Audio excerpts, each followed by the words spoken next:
Hi hello అందరికి నమస్తే friends, ఈరోజు మన యూట్యూబ్ ఛానల్లో మంచి మోటివేషన్ వీడియోతో మీ ముందుకు వచ్చాను. ఖమ్మం వరంగల్ హైవేకు తొర్రూరు మున్సిపాలిటీకి 3 కిలోమీటర్ల దూరంలో ఉన్న వెల్కెట్ట గ్రామంలో సంతోష్ కుమార్ అనే పర్సన్ ఈ యువ రైతు పోలీస్ జాబ్ చేసుకుంటూ తనకున్న 25 ఎకరాలలో పాడి పరిశ్రమ, కోళ్ల ఫారం, అలాగే చేపల చెరువు, అలాగే తను అధునాతనంగా ఆలోచించి ఇప్పుడు మార్కెట్లో ట్రెండింగ్గా ఉన్న పామాయిల్ తోట 5 ఎకరాల్లో వేశాడు. ఈ సంతోష్ కుమార్ మా ఫ్రెండ్ కూడా. Hi Santu. Hi daddy. Santu, thank you for your inviting us. మీరు మీ పొలంలో మనం ఒక వీడియో చేద్దాం అన్నప్పుడు మీకు మాకు సపోర్ట్ ఇచ్చారు.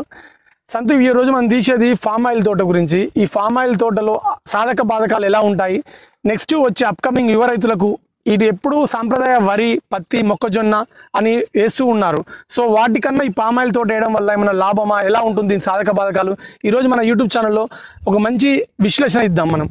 ఓకే, థ్యాంక్ యూ సంతు. అయితే ఫ్రెండ్స్ అందరికీ నమస్తే. యూట్యూబ్ ఛానల్ ఇక్కడికి వచ్చినందుకు ముందుగా వాళ్ళకి ధన్యవాదాలు తెలియజేస్తూ. థ్యాంక్ యూ సంతు.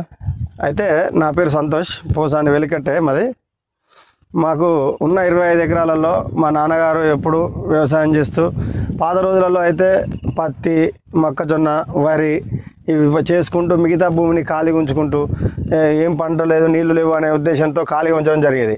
కాబట్టి మనం అప్పుడు మీ ముగ్గురు, మా తమ్ముడు, నేను, నాన్న ముగ్గురం కలిసి కూర్చొని ఈ ఖాళీగా ఉండే భూమి బదులు ఏదైనా ఒక మంచి పంటలు వేస్తే కొంచెం మనకు కూడా ఎకనామికల్గా సేఫ్ అవుతుంది, అలాగే పంట కూడా, భూమి కూడా కొంచెం మనకు యూజ్ఫుల్ అవుతుంది అనే ఉద్దేశంతో మన కోళ్ళ ఫామ్, పౌల్ట్రీ ఫామ్ పెట్టినాం. ఒక 3 ఎకరాలలో ఒక 10,000 షెడ్ పౌల్ట్రీ ఫామ్ పెట్టినాం. సూపర్. దానితోటి ఒక ఇండస్ట్రియల్ పరంగా కూడా మనం ఒక గ్రోత్ అనేది ఉంది.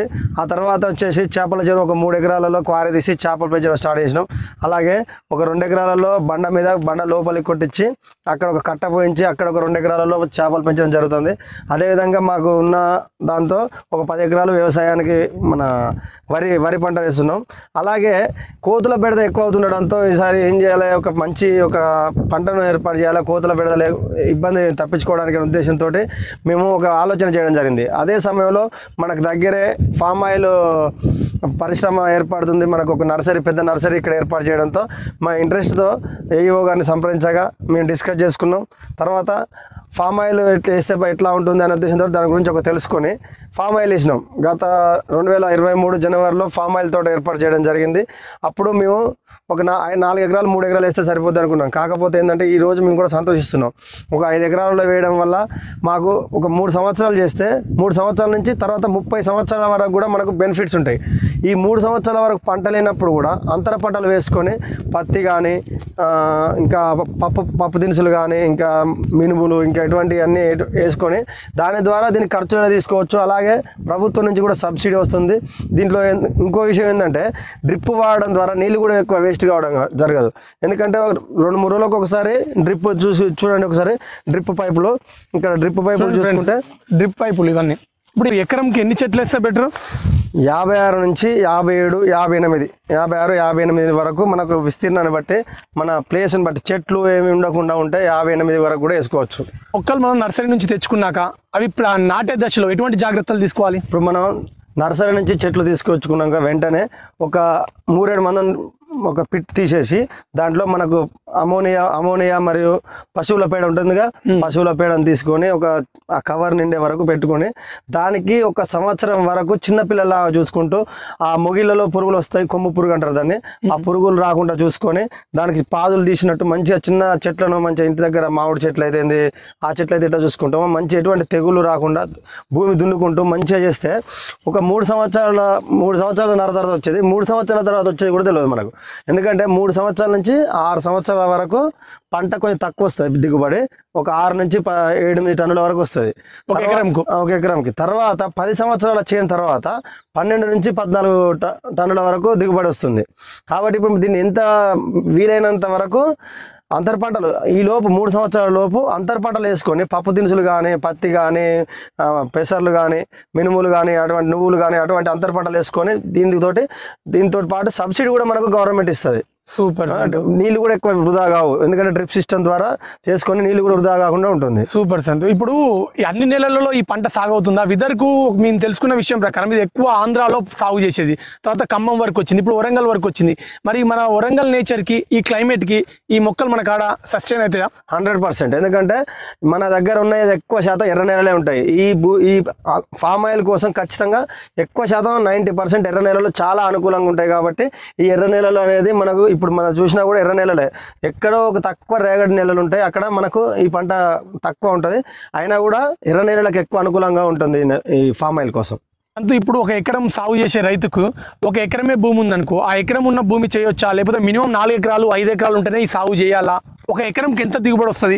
అవన్నీ మన వాళ్ళకు క్షుణ్ణంగా వివరించండి సంతు. అయితే 3 సంవత్సరాల తర్వాత మనకి ఎకరానికి దాదాపు ₹1,00,000 అయితే ఖచ్చితంగా దిగుబడి వస్తుంది మనకు. ఆ ఎకరానికి ₹1,00,000 వచ్చే సమయంలో ఒక ఎకరం 2 ఎకరాల కంటే 3-4 ఎకరాలు ఉంటే పెట్టుకుంటే బెటరు. దేనికంటే మెయింటైన్ చేయడానికైనా కూడా దేనికైనా కూడా అన్నిటికీ అనువుగా ఉంటుంది. ఒక మినిమం 4 ఎకరాల నుంచి మొదలు పెడితే 10 ఎకరాలు 12 ఎకరాలు పెట్టుకుంటే బాగుంటుంది. ఎందుకంటే మనం మెయింటెనెన్స్ అక్కడ నుంచి సబ్సిడీ వస్తుంది, మెయింటెనెన్స్ ఛార్జెస్ వస్తాయి. ఇంకా 4 ఎకరాలు ఉంటే కొంచెం మెయింటెనెన్స్ కూడా బాగుంటుంది. అలాగే సంవత్సరానికి ₹1,00,000 ఫస్ట్ నుంచి వస్తుంది. తర్వాత 10 సంవత్సరాల తర్వాత ఇంకెక్కువ వస్తుంది. ఇంకో విషయం దిగుబడి పెరిగే కొద్దీ ఇంకా సంవత్సరాలు గడిచే కొద్దీ ఎక్కువ వస్తుంటుంది. ఇంకా కొత్త రైతులు ఎటువంటి ఇబ్బందులు పడాల్సిన అవసరం లేదు. ఎందుకంటే దీన్ని మంచిగా చూసుకొని మామూలు పంటల కంటే తక్కువ వ్యయం ప్లస్ తక్కువ కష్టం ఉంటుంది. మనం మంచిగా చూసుకుంటే బెస్ట్. ఎందుకంటే చాలా స్పేస్ ఉంటుంది కాబట్టి ఆ 3 సంవత్సరాల పంట వచ్చే వరకు అంతర పంటలతోటి కాలం ఎలా తీసుకోవచ్చు. తర్వాత మనం ఎటువంటి ఇబ్బందులు కూడా ఉండవు దీంట్లో. ఎరువులు ఎలా సమయానికి ఇది వీటికి ఎందుకంటే 6 నెలలకు 3 నెలలకు ఒకసారి 3 నెలలకు ఒకసారి సమయానికి అమోనియా కానీ యూరియా కానీ మన పశువుల పేడ కానీ పొటాషియం సల్ఫేట్ ఇటువంటివన్నీ వేసుకుంటే సమయానికి మనకు ఆల్రెడీ వాళ్ళు ఉన్నారు ఆఫీసర్, వీటి ఫామ్ ఆయిల్ ఆఫీసర్లు ఉన్నారు. వాళ్ళు కూడా మనకు ఎప్పుడు ఏం చేయాలో వాళ్ళు ఎప్పటికప్పుడు గైడెన్స్ ఇస్తూనే ఉంటారు. వాళ్ళని కూడా మేము అప్రోచ్ అవుతుంటే మొత్తం మనకు తెలుస్తూ ఉంటుంది. ఎవరైనా కావాలనుకునే వాళ్ళు ఎక్కడికి పోయినా కూడా ఫామ్ ఆయిల్ తరపున ఇప్పుడు ప్రతి మండల ఆఫీసులో ఉన్నారు. మనం అగ్రికల్చర్ ఆఫీసర్లను కలిస్తే వాళ్ళు ఇన్ఫర్మేషన్ మొత్తం ఇస్తారు. చెట్లు కూడా ఎక్కడ తీసుకోవాలనేది కూడా చెప్తారు మనకు. ఫ్రెండ్స్, ఇప్పుడు మన సంతోష్ వల్ల మనం ఫామ్ ఆయిల్ ఫామ్లో ఉన్నాం. అలాగే వీళ్ళకున్న 25 ఎకరాల వ్యవసాయ భూమిలో చేపల చెరువు ఉంది, అలాగే కోళ్ల ఫారం ఉంది. మీరు చూస్తున్న వరి కూడా వీళ్ళు వరి, మొక్కజొన్న, పత్తి, అలాగే మన వాళ్ళు ఆవులు కూడా ఉన్నాయి, బర్రెల పరిశ్రమ, బర్రెలు, పాడి వ్యవస్థ కూడా ఉంది. ఒక రైతు అన్ని రకాల వ్యవసాయం చేయాలి. తనకున్న కొద్దిపాటి భూమిలో సుభాష్ పాలేకర్ మెథడ్స్ ఉంటాయి, 5 అంచెల వ్యవస్థ అని. మనకెప్పుడు కూడా డైలీ వచ్చే ఆదాయం వచ్చేది ఏంది వ్యవసాయంలో అధునాతనంగా అలా ఆలోచిస్తే బాగుంటుంది. మనం ఒకటే పంట వేసాం అనుకోండి, సమయానికి మార్కెట్లో ధర లేదనుకోండి, రైతుకు గిట్టుబాటు కాదు. రైతుకు 4 పంటలు ఉంటే ఏదో ఒక పంట కలిసి వస్తుంది. వాతావరణం అనుకూలంగా ఉండే పంటలు ఏవో తెలుసుకుంటూ అలా మీరు కూడా అధునాతనంగా ఆలోచించి మంచి నిర్ణయం తీసుకుంటారని కోరుతున్నాం. ఇప్పుడు మన సంతోష్ వాళ్ళ చేపల చెరువు కోళ్ళ ఫారం దగ్గరికి వెళ్దాం పదండి. మన సంతోష్ వాళ్ళకున్న 25 ఎకరాలలో ఇట్లా ఆవులను, నాటు ఆవులను, దేశీయ ఆవులను, అలాగే బర్రెలను, ఇలా రైతు తనకున్న కొద్దిపాటి భూమిలోనే అలా 4 రకాల పంటలు వేస్తూ ఇట్లా పాడి పరిశ్రమగా చేస్తున్నారు. ఇలా చాలా అద్భుతంగా ఉంటుంది. ఇలా వ్యవసాయం అంటే పాడి అలాగే పంటలు. ఫ్రెండ్స్, ఇప్పుడు మా సంతోష్ వాళ్ళు ఉన్న భూమిలో కొద్దిగా చేపల చెరువు లెక్క కూడా చేసుకున్నారు. ఎంత ప్లేస్ చేశారు సంతు? 3 ఎకరాలు. 3 ఎకరాలు. దాంట్లో ఏమేమి చేపలు వేశారు? ఇప్పుడు 3 ఎకరాలలో ఫస్ట్ ఏం చేసినామంటే మనకు భూగర్భ జలాలు పెరగాలనే ఉద్దేశంతో ఒక ఇంకుడు గుంతలాగా తీద్దామని ఒక ఎకరం అట్లా తీస్తే మన మిగిలిన వాడికి అక్కడ భూగర్భ జలాలు మంచిగా ఉంటాయనే ఉద్దేశంతో ఫస్ట్ ఒక ఎకరం, తర్వాత 2 ఎకరాల, తర్వాత 3 ఎకరాలు తీసేసిన తర్వాత ఈ నీళ్లు ఉన్నాయి కదా ఎట్లాగానే ఉద్దేశంతో దాంట్లో చేపలు వేయడం జరిగింది.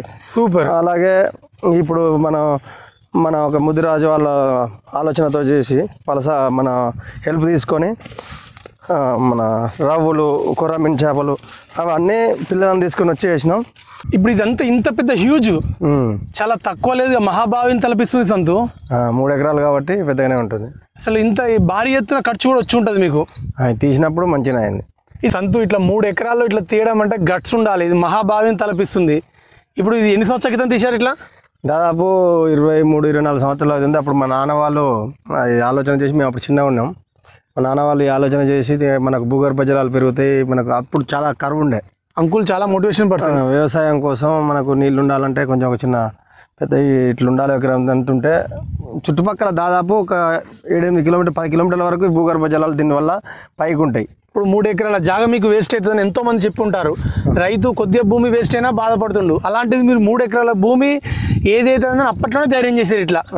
ఇప్పుడు ట్రెండింగ్ అవుతుంది, ఉన్న భూమిలో కొద్దిగా ఫామ్ పాండ్ అని ట్రెండింగ్ లో ఉంది టాపిక్ ఇది. మీరు 20 ఏళ్ళ క్రితమే చూడండి ఫ్రెండ్స్, ఫామ్ పాండ్ అని ఎట్లా తీశారు అంటే 3 ఎకరాలు పోయినా కానీ మిగతా 22 ఎకరాలకు నీటి సోర్స్ ఉంటుంది. వీరి వల్ల చుట్టుపక్కల చాలా మంది రైతులకు కూడా ఇట్లా పక్షులకు జీవరాశులకు కూడా చాలా మంచి పని చేసినట్టు అయింది. మన భూమికి చాలా మంచి పని చేశారు సంతు మీరు. అయితే సమ్మర్లో చాలామంది ఇక్కడికి వాటర్ లేని పరిస్థితులలో బర్రెలకు కానీ మన పశువులకు కానీ చాలామంది ఇక్కడికి ఊర్లో ఎక్కడి నుంచో తీసుకుని వచ్చి ఇక్కడ పశువులు నీరు తాపిస్తారు. అట్నే ఇప్పుడు చుట్టుపక్కల 7-8 కిలోమీటర్ల వరకు భూగర్భ జలాలు పైకి ఉంటాయి. 3 ఎకరాలలో ఇప్పుడు మీరు తీసిన ఫామ్ పండు ఉంటుందా, ఎప్పుడైతే అంత నిండుగా ఉంటుందా? ప్రతి వర్షాకాలం నిండుతుంది. దాదాపు వర్షాలు వచ్చిన ప్రతి సంవత్సరం, ఈ సంవత్సరం ఇంకా వర్షాలు లేట్ అయింది కాబట్టి లోపడున్నాయి, కానీ ఈ టైంకు ఎప్పుడైనా ప్రతి సంవత్సరం దాదాపు పైకి వస్తాయి.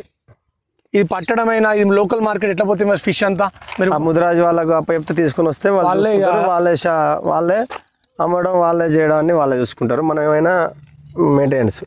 చూసారా ఫ్రెండ్స్, మీరు కూడా మీకున్న కొద్దిపాటి ప్లేస్లో ఇట్లా చేపలు చిన్న ఇప్పుడు షెడ్లలో ఎలాగైతే మష్రూమ్ ఫామ్ చేస్తున్నారో అలాగే చిన్న చిన్న గోళాలు హౌస్ లెక్క కట్టి కూడా చేపల చెరువు లెక్క చేయొచ్చు, చేపల పెంపకం చేయొచ్చు. ఇది కూడా కొత్తగా సబ్జెక్ట్ మీరు నేర్చుకున్నట్టయితే ఇది కూడా ఎక్సలెంట్ వ్యవసాయానికి చాలా ఉపయోగపడుతుంది రైతుకి. ఇప్పుడు సంతు మీ కోళ్ళ ఫారం చూపిస్తారా మాకు ఒకసారి? ఓకే సంతు, ఇప్పుడు కొత్తగా వచ్చే రైతులకు, ఇప్పుడు యంగ్ జనరేషన్కి వ్యవసాయం మీద మీ ఒపీనియన్ ఏంది? ఎలా ఉంది వ్యవసాయం భవిష్యత్తు, ఎలా ఉంది ఇప్పుడు, ఎట్లా ఆలోచించాలి రైతులు అనేవాళ్ళు? అయితే పాత పద్ధతిలో కాకుండా అదే వరి, అదే పత్తి, అదే మొక్కజొన్న ఇవన్నీ కాకుండా కొత్త పంటల కోసం, అంతర్ పంటలైనా కానీ కొత్త పంటల కోసం మనం ట్రై చేయాలి. ఎందుకంటే ఇప్పుడు మార్కెట్లో చాలా రకాల కొత్త పంటలు ఉన్నాయి. రైతులు భయపడుతున్నారు, కొందరు యువతులు మన వల్ల అవుతుందా, వాళ్ళు ఎవరో ఒకరు మాట్లాడడం, ఇంట్రెస్ట్ ఉన్నా వాళ్ళు చేయలేకపోతున్నారు. ఇంట్రెస్ట్ ఉంది రైతులకు, ఏదో సాధించాలని కసి ఉంది. బట్ ఏంటంటే ఎక్కువ ఓవర్ థింకింగ్ వల్లనో లేకపోతే రైతుల యొక్క పరిస్థితుల వల్లనో కారణాలు అవుతుంది. అలాంటి సిచ్యువేషన్లో రైతు ఎలా తన స్ట్రెస్ తగ్గించుకొని ఇలాంటి ఎట్లా ఆలోచించాలి? ఇప్పుడు ధైర్యం చేసి పెట్టుబడి పెట్టి ముందుకు పోతే అన్నీ ఆటోమేటిక్గా అవే నడిచిపోతుంటాయి. ఎవరేమైనా పట్టించుకోకుండా మనం పెట్టుబడి పెట్టి మనం కరెక్ట్ చేయగలుగుతాం అనే దాన్ని పెడితే యాపిల్, హిమాలయాలలో ఉన్న యాపిల్స్, హిమాచల్ ప్రదేశ్లో పండించే యాపిల్స్ కూడా ఇక్కడ పండిస్తారు ఈ రోజులలో. ఫ్రెండ్స్, మనం సంతోష్ వాళ్ళ కోళ్ళ ఫారంకి వచ్చాము. ఇది ఎంత ప్లేస్లో వేశారు, ఎన్ని కోళ్ళతో చేస్తున్నారో అడిగి తెలుసుకుందాం. సంతు, ఈ కోళ్ళ ఫారం మీరు పెట్టి ఎన్ని సంవత్సరాలు అవుతుంది? ఇది 2008లో పెట్టినాం. కోళ్ళ ఫారంకి కోళ్ళకు బర్డ్స్, వాటికి ఫీడింగ్ ఎట్లుంటుంది, ఎక్కడి నుంచి తెస్తారు? ఇవన్నీ మనం ఒక కంపెనీకి లీజుకి ఇస్తే వాళ్ళు మనకు DCMలతోటి లేదా వ్యాన్లతోటి ఫీడింగ్ ఇస్తారు. అట్నే వాటికి కావాల్సిన సూపర్వైజర్ వస్తారు, వాటికి కావాల్సిన ఏ జబ్బు ఉన్నది లేకపోతే ఏ ఉన్నది, వాటి మెయింటెనెన్స్ ఏ విధంగా ఉన్నదని తెలుసుకోవడానికి ఒక సూపర్వైజర్ వచ్చి మనకు రోజు సలహాలు ఇస్తూ ఉంటాడు. ఆయన తీసుకొని వచ్చి ఆయన చెప్పిన విధంగా మనం పాటించుకుంటూ పోతే 40 రోజుల వరకు 2 కేజీలు అవుతాయి పిల్లలు. 40 రోజుల వరకు ఫస్ట్ బర్డ్స్ ఇస్తున్న 40 డేస్ వరకు మీ చేతిలో ఉంటుంది మెయింటెనెన్స్ అంతే. వీటికి నార్మల్గా మధ్యలో టీకాలు కానీ ఇంజక్షన్ ఒకసారి 10వ రోజు ఒకటి, 21వ రోజు ఒకటి, 25వ రోజు ఒకటి, 3 సార్లు టీకాలు వేస్తే కళ్ళలో డ్రాప్స్ వేస్తే అవి పెరుగుతాయి. మిగిలిన ఒకవేళ ఏ ఒక్కదానికి పడకుండా అవి అట్నే ఆగిపోతాయి, పెరగవు. ఇప్పుడు మీ దగ్గర ఉండే క్రాప్ కి ఏం బాయిలర్ అంటూ ఇప్పుడు ఇది ఈ కోళ్ళ ఫారం నిర్వహించాలంటే కొత్తగా వచ్చే ఈ ఫీల్డ్ కొత్తగా రావాలనుకునే వాళ్ళకు మీరు ఇచ్చే సలహాలు ఏంటి? దీని ఖర్చులు ఎలా ఉంటాయి? దీంట్లో ఫస్ట్ మన షెడ్ నిర్మిస్తున్నప్పుడు మాత్రమే ఖర్చు ఉంటుందండి. ఎందుకంటే మనకు రేకులు అయితే ఇక్కడ ప్లాట్ఫామ్ నిర్మించడానికి ఉంటుంది. తర్వాత మనం మొత్తం కంపెనీ వాటర్ సోర్స్ ఫస్ట్ వాళ్ళు ఏం చేస్తారు, కంపెనీకి ఇచ్చినప్పుడు వాళ్ళు టెస్ట్ చేసే వాటర్ మనకు ఏ విధంగా ఉండాలని తీసుకుంటారు. తర్వాత మనకు ఈ షెడ్ ఇస్తే వాళ్ళు మనం ఎవరికైతే సొంతంగా పెట్టుకోవాలనుకున్నా పెట్టుకోవచ్చు, మనం పెట్టుబడి పెట్టి. లేదు మన వల్ల కాదు అంటే ఒక కంపెనీకి లీజ్కి ఇస్తే వాళ్ళు తీసుకొని వచ్చి 40 రోజులకు కావాల్సిన మొత్తం ఏర్పాట్ల నిర్వహణ మొత్తం వాళ్ళదే ఉంటుంది. మనం ఓన్లీ మెయింటైన్ చేసుకుంటే ఏ పిల్లలు ఏ విధంగా ఉన్నాయి, ఏమున్నది, సూపర్వైజర్కు మనం ఏమైనా ఉంటే చెప్పుకోవాలి.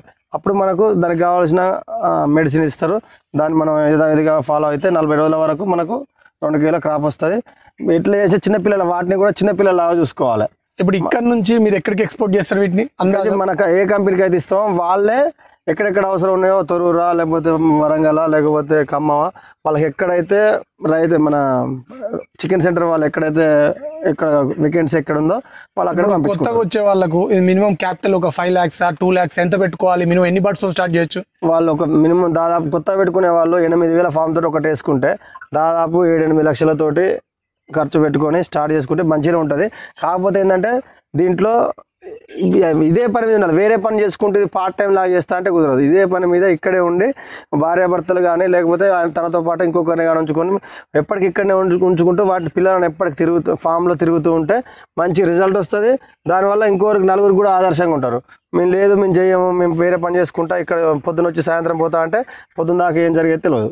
కాబట్టి ఎప్పటికి ఇక్కడే ఉండి చేసుకుంటే తెగుళ్ళు కానీ బడ్డు పరిస్థితి ఎలా ఉంది అన్ని అబ్జర్వేషన్ ఎప్పటికప్పుడు అబ్జర్వేషన్ చేసుకుంటా ఉంటే అవి మంచి రిజల్ట్ వస్తుంది. థ్యాంక్ యూ సంతు. ఇవాళ మన సంతోష్ వారి ఫామ్లో మనం తీసిన ఈ వ్లాగ్ మొత్తం మీకు నచ్చిందని ఆశిస్తూ, అలాగే మీరు కూడా ఇట్లా అధునాతనంగా ఆలోచించి ముందుకు వెళ్ళాలని కోరుకుంటున్నాం. సంతు, మీ మాటల్లో మన వ్యూవర్స్కి సబ్స్క్రైబర్స్కి. ఎవరైతే ఇప్పుడు ఏం పని చేయలేదు, నేను ఏం చేయలేను, అది చేయలేను, ఇవన్నీ నా వల్ల కాదనుకుంటారో వాళ్ళు మాత్రం ఖచ్చితంగా ధైర్యం చేసి వ్యవసాయం కానీ పాడి పరిశ్రమ కానీ ఇటువంటి చికెన్ సెంటర్లు కానీ ఇంకా ఏదైనా ప్రతిదీ ధైర్యం చేసి ముందుకు వస్తే చేస్తేనే ఫలితం ఉంటుంది. ధైర్యం చేయకుండా ఇంట్లో ఉండి నా పని నేను చేయలేను, నా వల్ల కాదంటే మాత్రం ఏది కూడా పని కాదు. అందుకనే ఏది చేయాలన్నా కూడా ఖచ్చితంగా ధైర్యం చేసి మనం కృషి చేస్తే, పంట పెట్టుబడి చేసి మనం ఏదైనా ధైర్యం చేస్తే ఖచ్చితంగా మనం సక్సెస్ అవుతాం, రిజల్ట్ వస్తుంది. Thank you Santhu. Friends, Santosh ఇచ్చిన మోటివేషన్ మీ అందరికి నచ్చిందని ఆశిస్తూ, మేము మీ ముందుకు తెచ్చిన ఈ వీడియో మీ అందరికి నచ్చిందని ఆశిస్తూ, please like, share, subscribe to muscle Mantra vlogs. జై హింద్.